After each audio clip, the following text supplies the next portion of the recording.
দেশের ক্রীড়াঙ্গনে চলছে সংস্কার। গেল দেড় দশকের অসঙ্গতি খুঁজে বের করতে অন্তর্বর্তীকালীন সরকার দায়িত্ব নেওয়ার পর সার্চ কমিটি গঠন করে যুব ও ক্রীড়া মন্ত্রণালয়। 4 সদস্যের এই কমিটির আছে গুরুদায়িত্ব। 2 মাসের মধ্যে সংশোধনের সুপারিশমালা তৈরি করতে হবে এই কমিটিকে।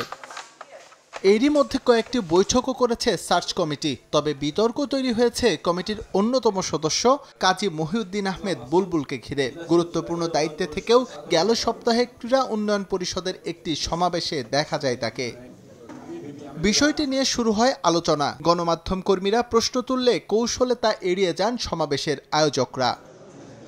তবে একই ভুল মহিউদ্দিন আহমেদ বুলবুল আবারও করে গেলেন 15 সেপ্টেম্বর। আসন্ন বাফুফে নির্বাচনের সভাপতি প্রার্থী ঘোষণার একটি অনুষ্ঠানে দেখা যায় তাকে, যা প্রশ্নবিদ্ধ করে সার্চ কমিটিতে তার অবস্থানের।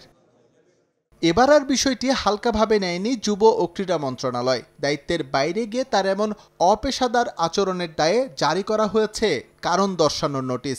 সহকারী সচিব হুমায়ুন কবিরের স্বাক্ষর করা চিঠিতে এই কারণ দর্শানোর জবাব আগামী 3 কার্যদিবসের মধ্যে দেওয়ার অনুরোধ করা হয়েছে মহিউদ্দিন আহমেদ বুলবুলের কাছে। এস এম ইকবাল, সময় সংবাদ, ঢাকা।